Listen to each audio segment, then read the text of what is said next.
Michael You Jr. about Welcome improv to the though. show. I'm just Welcome to the show, man. dude, thanks for having me. I like to mess with guests and talk at the same time as they get ready to start it up, just because that's so much more fun. I say I, guest, but I'm the guest, and it's your show, so I like to kind of twist things up a little bit. this is why I was a little nervous to talk to you. I've talked to a ton of celebrities and I don't know, A-listers, if you will. But I've seen you on enough shows and heard you on enough interviews to know that you're right. You do kind of like to mess with the host. It's fun. It's fun. I'm gonna tell you what's so cool about the fact that you have this dad that like you speak into dads' lives and make sure they can be a better husband and better father. Yeah. Is when I first sat down for the interview on the Zoom call, I don't think you knew it was recording because I saw you fighting with your wife and kids. It was the weirdest thing in the backdrop. You were arguing, and then now we're doing this. So let's see where this goes. It's comedy, everybody. That didn't really happen. I was just messing You with said you weren't going to say anything about that. well, then you threatened me. That's why I said I won't go to email. You're pretty violent, man. I just want to point that out. Dude, thanks for having me. I really appreciate this. I don't take this lightly at all. Like, thank you for real for having me, man. Well, I'm excited to have you on. I followed you, and I'm sure people, you need no introduction. People have seen you on no, I do. late night talk shows and all that. So it's fun to have somebody of your caliber on the show. Here's the thing, man. Can you really say you need no introduction? Because every time somebody says that, they always introduce a person. So if that's true, you should just be able to say needs no introduction. True. And that's it. Just leave it at that. But like, how do you get to that point where you don't need an introduction? You ever think about that? Like, how many people actually don't need an introduction? Like Jesus, when he show up, everybody gonna know it, right? Let's see who else. Michael Jordan. Michael Jordan does not need an introduction. He just show up and everybody know that's him. There he is. I got his shoes on. That's him. Tiger Woods. Who else? I don't know. Tiger Woods might need an introduction. Right. Like for real.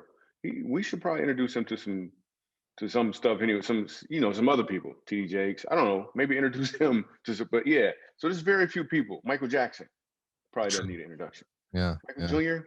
Yeah. I think we should let him know. Okay. Fair enough. Yeah. Fair enough. Yeah. Hey, do me a favor. Hold up your mug right now. Yeah. What's up with that? My mug says Miss, for those who are not watching it, MRS. We had a Mr. and Mrs. mug. Yeah. And I like my wife's mug. One. No, I didn't. I like my wife's mug better because it's hers. And I like her. So it constantly reminds me of the fact that my wife is warm and brown like the coffee. I just made 90% of that up right now. Oh, that was a great comeback. Yeah, that's cool, man. I see you got a vanilla shake next to you. That's great, man. A vanilla shake because your wife is transparent. Oh, that's good, man. It's good to have transparency in your marriage. Right. It's good. He has water for those who are just listening. It's in a completely different direction than I anticipated. I like it. Yeah, man. That's what happens sometimes. Hey, man, let's dive in. I want to talk about what's going on at your house. I think I read. You can't say dive in. Just as a note, if you say dive in, most Black people, I'm not gonna say all Black people, we don't really like to swim. Just gonna throw that out there. Do you know, like I'm not gonna say all Black people. There are a couple on the Olympic team, and I'm proud of them. But just diving in makes me feel a little uncomfortable. So maybe. Can we jump in? Is it water? Because if it's water, I don't know if we can jump in. I'm just playing. It's fine. Yeah, let's dive in. Let's jump in. Let's get in. I'm all about communicating as much as I can to help people and help myself because I learn from these conversations. Yeah, I do too. That's half the reason why I'm doing this. I love learning from people I have on here. So you've got 5 kids at home, is that right? I do. I got 5 kids, man. Well, not at home. My kids have a stretch. Like I have one. There was one point I had one getting one in Pampers and one in college. So yeah, actually same one. She's brilliant. It was the same kid. She's super smart. Yeah, man, I can relate to that. My oldest is almost 25 and my youngest just turned 12. Wow, my oldest is 28. And yeah. My youngest just turned 11 a couple of days ago. Yeah, man. Wow. So it's cool. You just keep going. Everything still works. You just keep going, right? He's like, hey, what's in here? I stepped out of the gene pool a long time ago, completely toweled off. We're gonna keep making the swimming pool references. I already told you that was uncomfortable. That's what we're just gonna keep doing that. Okay, that's fine. So break that down. 5 kids, daughter, sons, girls. One son and then 4 girls. They're amazing. Being a dad is the best, dude. Like I ain't gonna joke. I mean, obviously it's some work, but it's like the best. It's the best title ever. Maybe servant is better, but sometimes Yeah. people take advantage of that. But being a dad is the best. It's like a title. It's just awesome. Yeah. And my kids and all my kids like me too. That's the best part about it. Well, I know you're joking, but I mean, there's some guys out there that can't say that. So good work. No, for real. No, that's on the real. Some people don't really. Some people can't say that. So the fact they like Yeah. me, and I told my kids when they were young, even when I had the younger ones or the older ones, even when I had to discipline them, my dad used to say this to me all the time. So I would say, so I also said to him is, I would say to my kids, I'm gonna do the thing that I'm doing right now. You're not going to like me for it, and I'm okay if you don't like me. I'm good with that. But I know you're gonna love me because I'm doing this. And then at some point when you get older, you'll start to like me again. Mm-hmm. Middle of this, you won't. You're probably not gonna like me, and that's exactly what is taking place with my older kids. While we were going through it, while I was teaching them, while I seemed like I was being hard, they didn't like me in those moments or for that time. But they loved me through it because they knew I was doing it because I love them. And now that they're adults, we like each other and love each other. So it works out great. A lot of times, dads try to be a friend to their kids, and their kid they don't need you to be a friend. They need you to be steady. They need you to be solid. They need you to be consistent.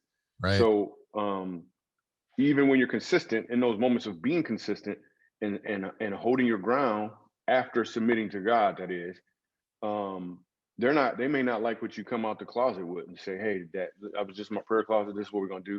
They're not gonna like it, but that's okay. You don't worry about being friends with them. You can be friends with them later. I'm already there with my kids. Like we're friends now. Be Yeah. friends later. And then right now you have a job. You have a job to do. God gave you an 100%. assignment. 100%. Yeah, they need those solid guardrails, right? Because they need to know that they can bounce up against that rail and it's not going to go anywhere, and that's kind of their safety net. But if they know it's going to give and bend, then they'll just keep pushing and pushing, and pretty soon they carved out their own path. Yeah, some guardrails around the pool and stuff. Yeah. No more pool jokes. So I know you've got an interesting story, and I'd love to touch on it if now that we have time. You know, what was it like growing up Michael Jr.? What was it like growing up as Michael Jr.? Take us all the way back.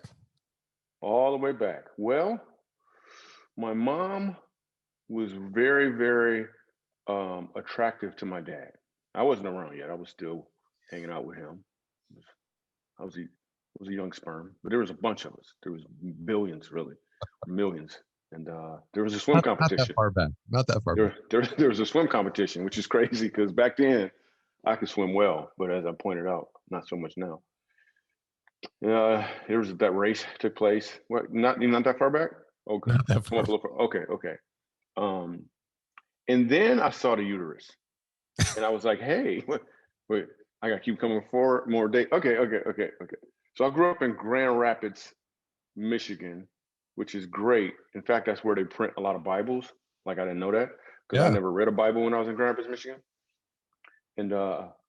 And I grew up there, and I had a pretty good upbringing. My mom and my dad are pretty doggone dope.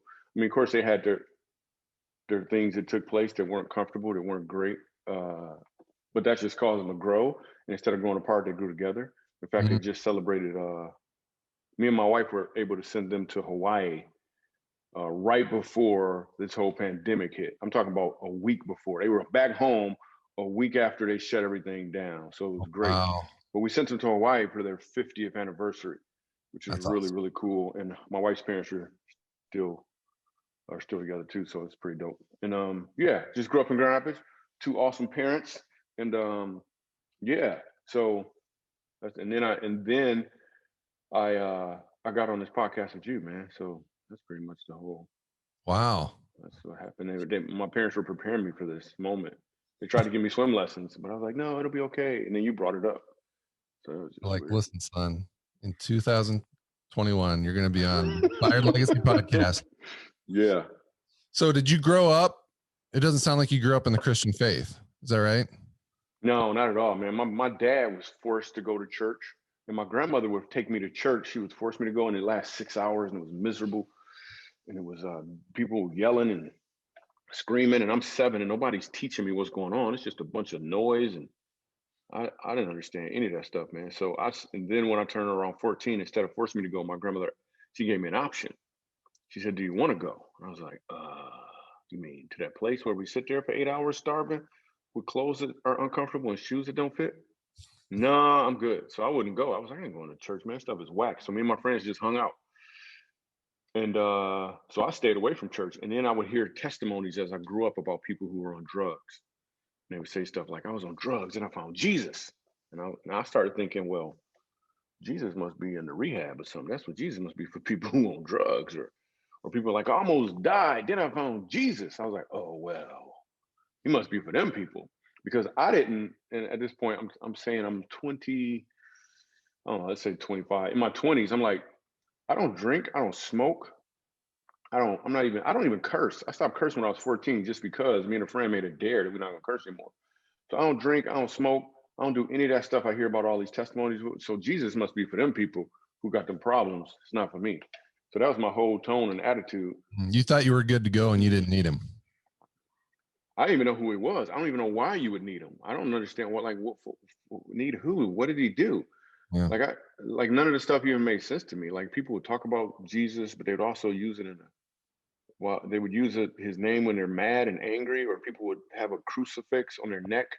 But then they're also in a video with all of these women with these little clothes. Like the messages was twisted up, man. I didn't understand that stuff at all. So I just stayed away from it. And then sometimes people would approach me to try to tell me about Jesus, or tell me about they have a Bible in their hand, and it was always creepy.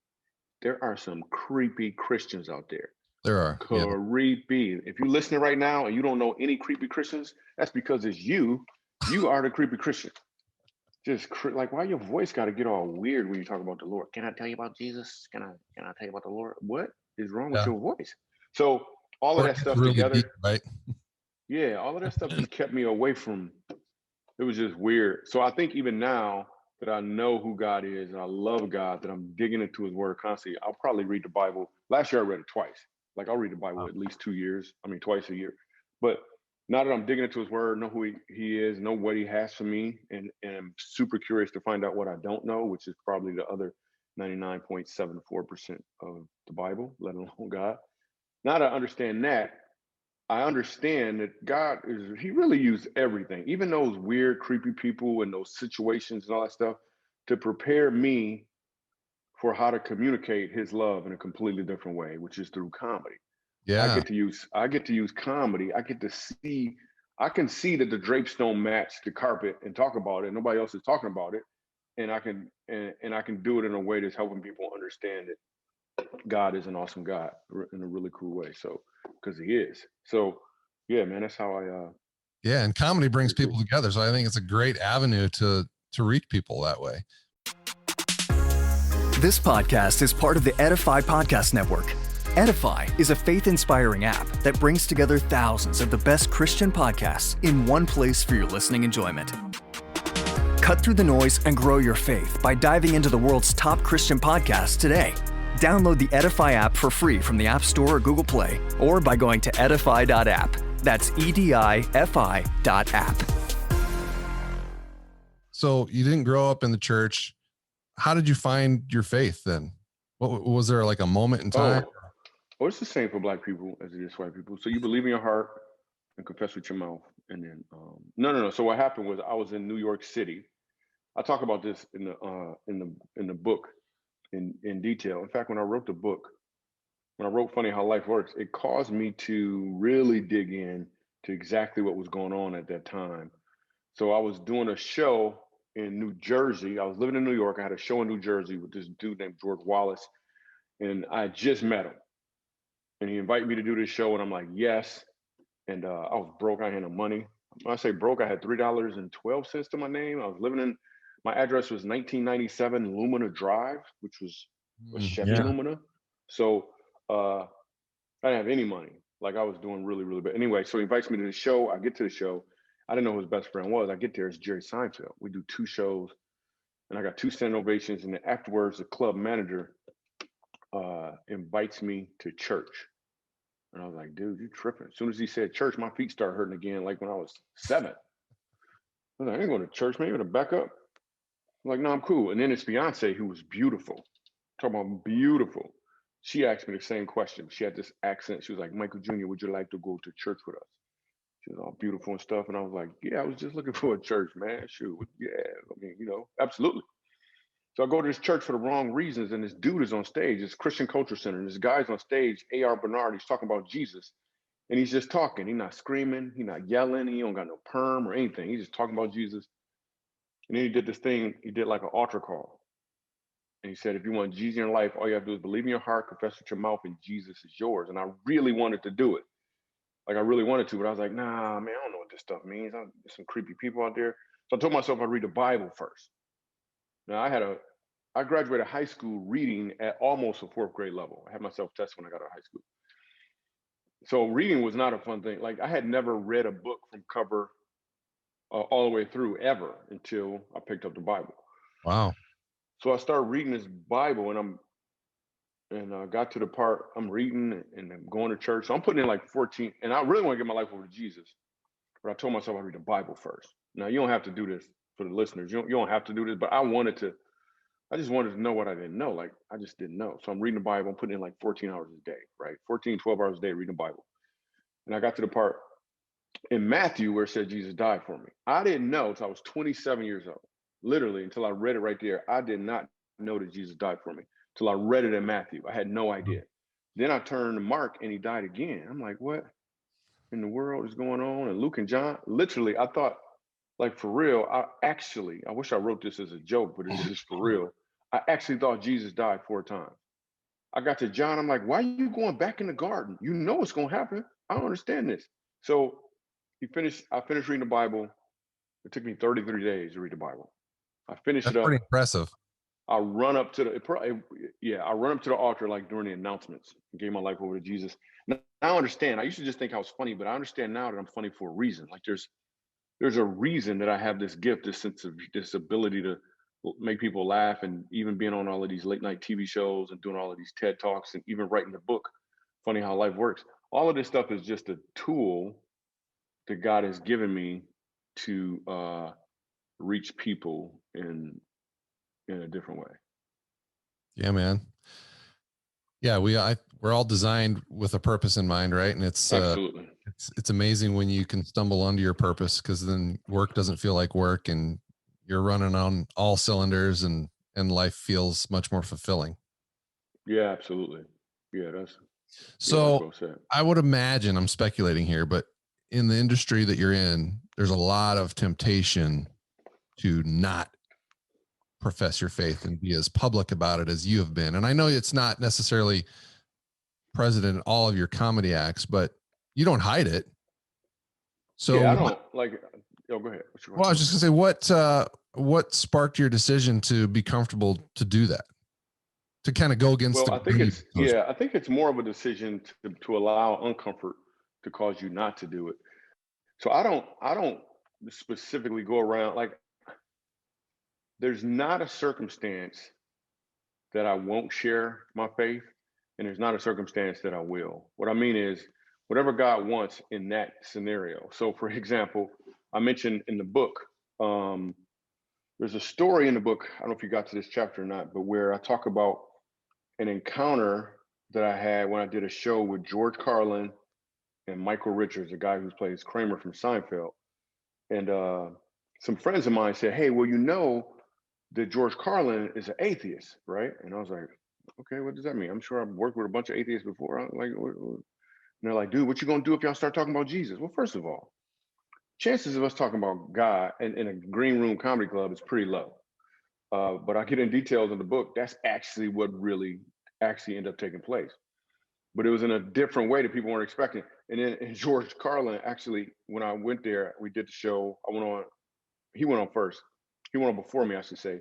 And he did 15 minutes on why you shouldn't say God bless. Literally 15 minutes. Then I go on after him, and I was like, wow, give it up for George Carlin, man. God bless him, man. That was just awesome, man. So I explained to him, so in that moment, I was ready to present what I felt like God wanted me to present, not what the people wanted me to present, not something I had all prepared. Like there's been a bunch of instances where God says, hey, go tell this person. And I'm not even talking to this person. I don't even know who this human being is, but I just want to be obedient in that moment. But I purposely try to never show up anywhere with my own agenda, assuming that this is what I'm supposed to do. Now please hear me. Matthew 28:19, go into all the world is true.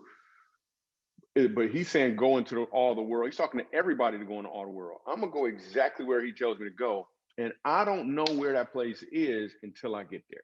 Yeah. I just don't know. So I'm sensitive. I'm ready all the time. Well, and the Bible says we need to be ready all the time, right? Yeah, I'm ready. So it sounds like you're just listening to the Spirit. And when the Spirit moves you, you just lean into your giftings and you just do what you do. Right. I just do what I said. But on stage though, like I perform and then I speak at a lot of churches all over the country, or I do corporate events, and then we make sure that, and even when a church, for instance, brings me in, like I'll be at Max Lucado's church this weekend, and I'm doing the weekend services. But we tell every church I ever speak at that I never, and this has been since the beginning of my career speaking at churches even, I make sure they know that I do not have a premeditated plan to do an altar call. I just will not premeditatedly do one. I'm going to do what God says do in that moment. Even though if you look at some of my stuff on YouTube, you'll see some pretty significant size altar calls happening. But I'm not showing up with that's the plan. I'm showing up with, okay, God, what do you want me to do? Because for all I know, maybe the plan is for me to walk out on stage and trip over a microphone and fall on my face and literally fall on my face. And then there was some dude in the background who was thinking about committing suicide because he had an embarrassing situation happen. Then he sees me fall on my face. And that dude's like, man, you know what? It ain't that bad. Like he hit his face. Like, I don't know what I'm supposed to I don't know what's supposed to happen. So I'm down with whatever. Like, yeah. If I get more times than not, I'm telling you, man, if I get a flat tire and I'm on my way somewhere, I really don't trip. Because who knows what I'm supposed to give or receive from the dude in the tow truck. Right. Like, I don't even know. So let's just see how this thing plays out, man. Like, instead of trying to force my blueprint, let's see what's going to happen.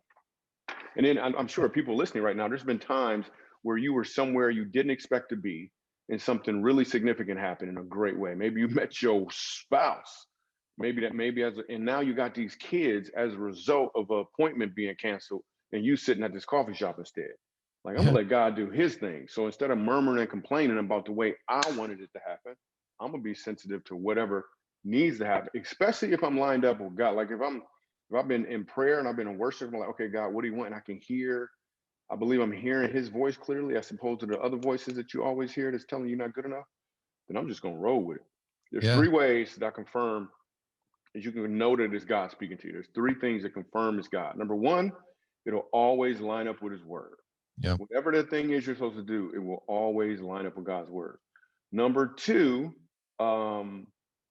it will be confirmed by another witness, another believer or 2 believers. Number 3, you'll have a peace about it. Even if you don't know how you're going to do it and it doesn't make sense, if you have a peace about it, just jump. Not in the pool though. Baptized. Just jump and do the thing, man. I get into this in detail. I actually have a cool, the book and everything is available at funnyhowlifeworksbook.com. But I got this really cool thing that I give to, I don't do it all the time, just like I don't do the altar all the time, but I'm gonna mention it right here. I have my comedy special. Because of all of the pandemic and all the stuff that's been going on, we've actually been allowing people for a limited time to get the comedy special at no charge. Oh, wow. Yeah, so you actually go to michaeljr.com/extra. Okay. And you can download, and your people can download my comedy special and enjoy it and laugh with their whole family. So it's pretty nice, cool, man. Well, we'll link to that in the show notes. And I was not going to let you get off this call without mentioning the book. You brought it up already, but yeah, I'm glad. Yeah. Funny How Life Works. Yes. So you kind of touched on it already, but give us the 30,000 foot overview of what this book is, who it's for, all that. The book is for anybody who likes to laugh, and you're gonna learn some stuff too about my life, not just my life, but the life of a comedian or life of somebody who grew up in Michigan, but also there's some application there. So for example, I did this joke a while back. The first time I did the Tonight Show on NBC, there's a joke that I do where I'm jogging down the street, right? I'm on my way back to my car and I'm kind of jogging. And I'm a black man, for those who can't hear the rhythm in my voice right now. Anyway, so I'm jogging down the street and there's a white lady who comes around the corner in front of me, and now we're jogging in the same direction. Well, she looks back and she starts jogging faster. So I look back too. I look behind me. I didn't see anything back there, but whatever's back there, I don't want it to get us. So I start running faster too. So this whole joke, I mean, it escalates a little bit. She starts running faster. I start running faster. So it's great. People like it. Jay Leno called it a instant classic when I did the joke on the Tonight Show. There's 12 million people watching me do this joke. But what a lot of people don't know is where the joke, like it's actually based on a completely true story that went in a completely different direction. So that part of the story had never been told before. People don't understand that part of it. So you get to hear about the joke and how it came about, the story, but then also what took place to get there. What transformation did I have to go through to the point where I could actually laugh at this scenario? And then how can you apply that to your life as well? Your life as a dad, your life as a husband. Like, how could that apply to what you're doing now? Specifically, that story, specifically about being a father, like that's specifically about being a father. But so first, because you laugh in some of these stories, your heart, when you laugh, your heart is open. And when the heart is open, a deposit can be made. That's why I would say to all your listeners, be very careful about what you're laughing about, because that's whatever it is going to go into your heart and will be revealed in your walk. There's another story. Look good, man. There's another story. In the book, I don't know how to tell this story without giving it away, but you got to check it for detail. And I wrote this book where guys could read it easily. Because remember, I don't like to read. So it's funny. The font size is bigger. And the book is super small because I don't lots of pictures. Yeah, it's a picture in every chapter to represent something. And it'll be on Audible as well. But so there's this one story, dude. I won't get into the detail, but I'll give you kind of the punchline of it. I'm doing a show, Northern California. And whenever I do comedy, while people are laughing, I'm listening in between the gaps. And the question I'm asking is, what can I give to this audience? But before I was a Christian, the question I would ask is, how can I get more laughs from this audience? So I changed my question from what can I get to what can I give, and it changed everything. So that's the question I'm asking in between the gaps. Real quick, as a pause, everybody listening, what question are you asking in between the gaps of your life? Because there's gaps. You're sitting in a waiting room, you're in the car, you meet somebody new, you're doing a business deal. What question are you asking in between the gaps? Are you asking, what can I get? Or are you asking, what can I give? So I start asking, what can I give to my audiences? So what would happen is I'm doing comedy, 90% of it is funny, but every once in a while I'll drop something in there that I'm feeling like God is telling me to say in that moment based off of the comedic experience that people just had. So I'm in Northern California and I do that. I'm listening between the gaps. I say a few things, and then they were deep things. Like I'll go deep immediately because I know I got funny on each side of it. So I could do that. Like a few weeks ago, I felt like somebody in the audience, I mean, I wasn't 100% sure, but I gave an example. I said, maybe there's somebody in here, you never met your dad before. Maybe you've been raped before. And that's a hard comment to say in the middle of I mean, just on stage in general. But I said it because I felt like I should. Afterwards, this family is bawling in tears because that's exactly what happened to their daughter. Now they have a granddaughter as a result of it. They didn't know how to deal with the whole thing. It was just so powerful what took place. It was so powerful. And that was their first time back in church. Anyway, so I'll listen between the gaps and I'll deliver what I feel like need to be delivered. Northern California, I say some stuff in between the gaps. We keep laughing. Afterwards, dude rolls up on me. Security says this guy wants to talk to you. And the short of it is, this dude is a fugitive of the law in a few states. Wow. He tells me this off to the side. And he said, I came here to laugh, to get away from it all, man. And then when you said what you said, and I get into the details in the book, when you said what you said, man, it just made me think, man, I'm tired of all of this. And he explains to me that he decided at my comedy show that he wants to turn himself in, and he wants to know if I will help him do this. Wow. Dude, for real. Wow. So I literally talked to the security team. Some of them are officers. They bring in a cruiser. They cuff this dude, put him in the back of the car after my show. And this dude drives off like they do in the movies, looking out the window at me. Because I'm listening between the gaps. So he was clearly in a prison, even though he seemingly was out free. How many people listening right now on some level, in some area of life, or in some sort of prison, but you really want to be free? Comedy has a way of opening up the heart so that freedom could actually take place. You can make those moves that you probably wouldn't have otherwise. Man. That's why I wrote Funny How Life Works. I love this. So in full transparency, I've not read the book yet, but I'm going to order it. I plan on ordering it anyway. But this hearing what you're saying right now, I love this. This is exactly what the world needs right now, because think back to all of 2020, right? Just a crap show.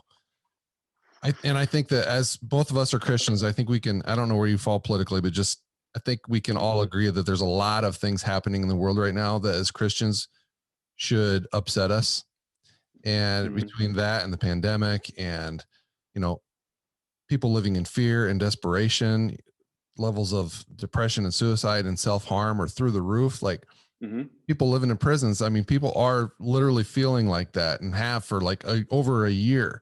And the impact that this book can have is tremendous. Absolutely, because it shows up with laughter. It shows up with the opposite of what you're getting on the news. You laugh, you look at things different, and what's going on in the news right now, it absolutely is upsetting people. But I think for Christians, it should reset us. Yes. Like instead of being upset, get reset and ask the question, okay, what can I give? Because if you start asking, what can I give? There's never been a better time than this to do so, because so many people need right now. So there's another story where I share in the book about, I'll fast forward, the police break into my apartment. I work 14 hours a day. Police come to my apartment and put a gun in my head, put a hammer back, right? And then they leave because they realize, wait, he didn't do anything. He just got off work for like 15 hours a day, right? So they leave, but I'm in my apartment on the floor, done, in tears, upset, because they could have ended it all. Nobody would. Anyway, so then there's a knock at the door, and this lady comes in from next door, and it was an apartment that they had raided, and it's the wife of the guy who went to jail. And she's crying and she's in tears, and she's like, they took everything. She's speaking, but they took everything. They took everything, and she doesn't know what to say. She barely can speak any English. I don't understand what she's saying. She got 2 kids with her, and I'm listening to her, and I'm feeling I feel like I'm mad because of what just happened to me. And then she comes in and she's in tears, don't know what to do. So I, in that moment, reach into my wallet, the same wallet the police officers made me reach for that was over the cabinet. And while I'm reaching, they put the gun in my head as if I'm reaching for a gun, but they told me to reach for it. But that's a different story. I pull $14 of change out that same wallet, and I hand it to this lady who I've never met before. And she gives me this hug while she's crying, and she takes her kids and she leaves, and I never see her again. But what really happened in that moment, it sounds like I just gave her some money, but the greatest gift that took place actually was in the form of when those officers and those 15 officers came into my apartment, they said to me, you don't mean anything at all. Like, you're nothing, no one needs you. But then this lady shows up and says, I need you, who I've never met before. So I shifted from, wow, look what happened to me. I'm so upset. I'm angry. I want to fight. I want to hurt somebody, to noticing somebody else and saying, wow, what can I give to her? And I'm telling you, in that moment, immediate forgiveness started to happen for that officer. I didn't know it at the time, but looking back at it, that's exactly what happened. So instead of just, when you're hurting, look around, because there's other people hurting too. And if you can help them, in doing so, you absolutely will bring healing to yourself. Man, that is so good. Even though it seems counterintuitive. Well, I'm hurt. How am I gonna help somebody else? I'm telling you. Well, Jesus was on the cross, beat down, and he said, and he talked about the people around. He said, forgive them. They don't know what they're doing. What? You hurting like this? And that's what you say to those people? I mean, we should take a clue from that. It's really about, okay, you're hurt, but are you gonna look around to see who you can help? Or do you have to be in perfect shape before you make a decision? Does everything in your life have to be perfect before you give? Or are you going to give to make it perfect? Man, I can't imagine being in that situation where you've got a gun to your head and unjustly accused of whatever, how traumatic that would be. Did you recognize that story you just shared, the lessons that you learned? Did that come to you right away, or did that come after some reflection, after a period of time? Like, how does that work? Because I think a lot of people I was upset when it happened, like super, like crazy upset, as you can imagine.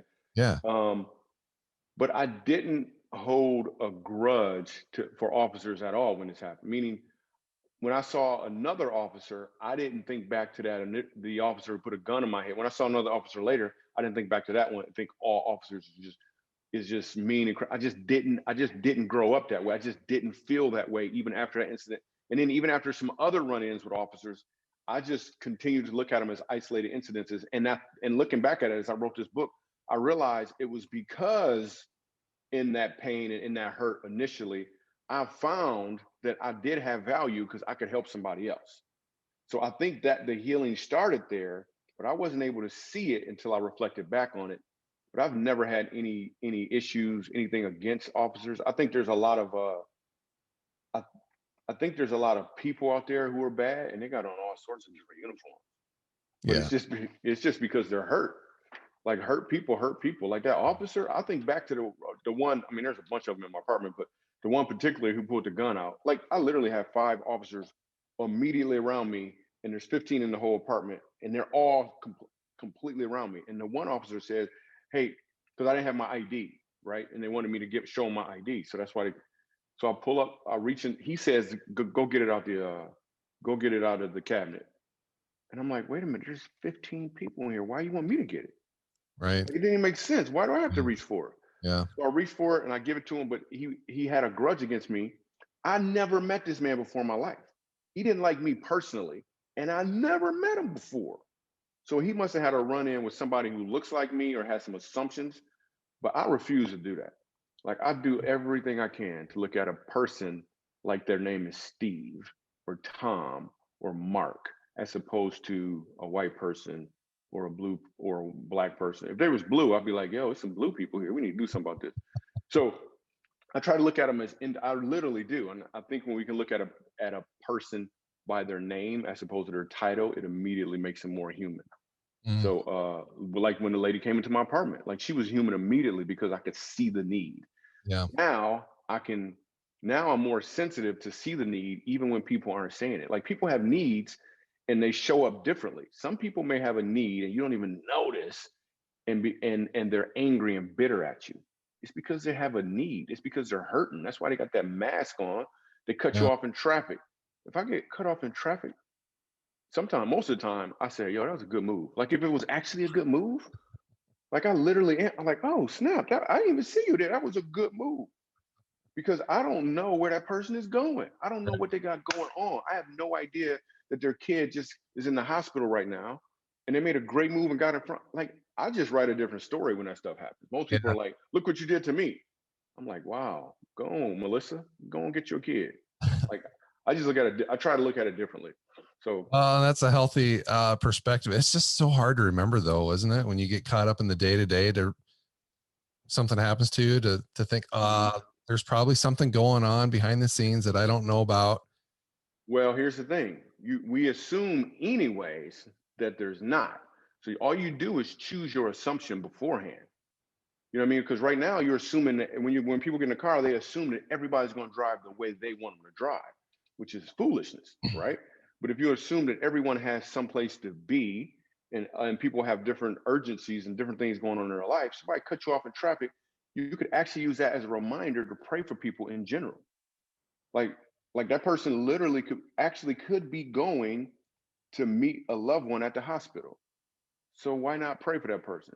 You may not know the details, but they cut them off and be like, hey, Lord, whoever that is right there, whatever's going on in their life, bless them, give them wisdom and understanding and insight, and use that as a trigger instead. Most people see a sign that says construction ahead, there's going to be an hour delay, and they say it's an accident ahead, and they're like, oh, I can't believe they got in an accident. This is ridiculous. And now, but there's a sign that says there's an accident ahead. Do you need a sign to say to pray for people? Could there be a better sign to tell you to pray for somebody than the fact that there's an accident ahead? Instead, the default is, how is this going to affect me? Oh, now I'm upset. Right. Yeah, ask how it's going to affect them, and it changes the game. It's so much more fun. It's so much more peaceful. You get compassion immediately when you think more vertically than horizontally. Man, I love this. This is such a healthy way to live life. And I'm excited to read the book. Yeah, totally. I'm telling you, read, because the cool thing about the book is because you're laughing, you don't even understand what you're getting. Like you don't know until you're walking down the street or driving down the street or sitting with your kids and you're like, oh snap. I had one lady, a comedian who read the book, and she could not get through chapter 22. Chapter 22 is about a woman who came to my show and was broke. She was a school teacher, broke, minus $132 in her account, and had a bunch of problems. And a friend gave her a ticket to my comedy show. She came to the comedy show. I'm listening between the gaps. That day at school, someone told her that her favorite student came up to her and said, "I'm not coming back anymore because my mom is going to prison. I never met my dad before, and I'm not going to end up in the system." So she was like, "I'm not coming back." So the teacher's dealing with all of this, and she comes to a comedy show. We do some jokes, we laugh. I listen in between the gaps. I said what I felt like needed to be said. She walks up to my autograph line, looks me in my eye, and says, "I get it now." That's what she said. "I get it now." And at the time, I'm thinking, okay, but you didn't buy anything. What'd you get? What? What'd you get? And then she just walks off. I'm back in Peoria, Illinois. This is where it took place. It's Richard Pryor's hometown. I'm back in Peoria, Illinois. And a lady, it's a year and a half later, she says, "Do you remember me?" I was like, oh man, dude. I'm thinking, I grew up kind of around here. Did we go to high school together? Are you about to tell me I got a kid? Like, I'm all sorts of maps is going on. I'm just playing. I don't got that kind of background. Anyway, so she says, "Do you remember me?" And it was strange enough, I did remember her. Well, dude, that same night, I always get a little choke when I say it. That same night, she called up that student and said, "Hey, I don't know what this looks like, but why don't you come live with me for a little while and we figure this thing out together." So that was a Saturday night, I believe, that she did that. She said on Sunday, they were unpacking her clothes so she could live with this teacher until they figure out what they're going to do. And the teacher finds a suicide note dated for that same day. Oh, wow. And then she says to me, she said, "Everything changed that night when you said what you said and delivered what you did."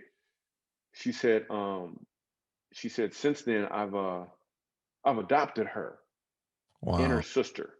They're here tonight. Would you like to meet them?" Dude, I couldn't even look at them without I couldn't even turn my head because I was going to break down in tears. Dude, comedy is just the seasoning. It is not the meat. It's all it is. It's just the seasoning to open up the hearts so a deposit can be made. And that's it. Because people are people and they need people. Yeah, I mean, oh, that is so good. That's a great place to wrap this up because I know you got to get rolling. But guys, listen between the gaps, look for ways to give and not get, and watch the world change around you. I think that's powerful. Absolutely. And then get the book, Funny How Life Works book.com. All the proceeds are actually going to a Black family in America. Yeah. A specific family? Yeah, my family. Yeah. Got me. Yeah. It's true though. It is true. Very specific family. I just want to say. You're awesome, dude. Thanks for having me. Oh man, thanks so much for your time. I really appreciate it. I do have one last question for you. Absolutely. Obviously, comedy is going to be part of your legacy. Michael Jr. wants to leave an inspired legacy. What does that phrase mean to you? An inspired legacy. I want people to recognize their setup, to utilize their setbacks, and deliver their punchline. Ooh. The punchline is their purpose. It's what they're called to do. The setbacks is what you receive. The setup, is what you receive. The setbacks are things that seem like they held you back from getting there. But a setback in life is really, it's kind of like a slingshot or a bow and arrow.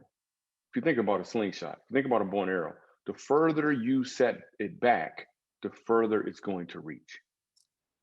But the question is, what are you going to aim for? You got to know what you're going to aim for. And what you need to aim for is your punchline, your purpose, what God has you here to deliver. So what I want everybody to take is, hey, you have something to deliver, and it's why you're here. So deliver it. And the key to understanding how to deliver it is to ask a different question other than the default question of what can I get? Ask what can I give? Dude, that is tight. I love it. Thanks, Powerful. bro. Powerful. Cool, man. Thanks for bringing the word tight back, man. I hadn't heard that in a while. Thanks again for your time. Thanks for sharing your gift with us. Guys, Funny How Life Works. Go out and get it. We're going to link to the ways to get it in the show notes. This has been a lot of fun. Really appreciate it, man. Dude, you're awesome, man. I like your haircut too, man. Guys, thanks for listening. If you enjoyed today's conversation, share it with a friend and subscribe to the show so you don't miss future episodes like the one you heard today. And be sure to check today's show notes for all the ways you can stay plugged into the Inspired Legacy, including my free download called 9 Ways to Be a Better Dad. You can sign up for my free weekly devotional called Inspired Inbox. And you can join the private Facebook group, a community of other like-minded men looking to become the best husbands and fathers they can be. So get plugged in. Like, subscribe, leave a review, and help more guys find the show, because we need more men battling together for the sake of the next generation. Until next time, live inspired.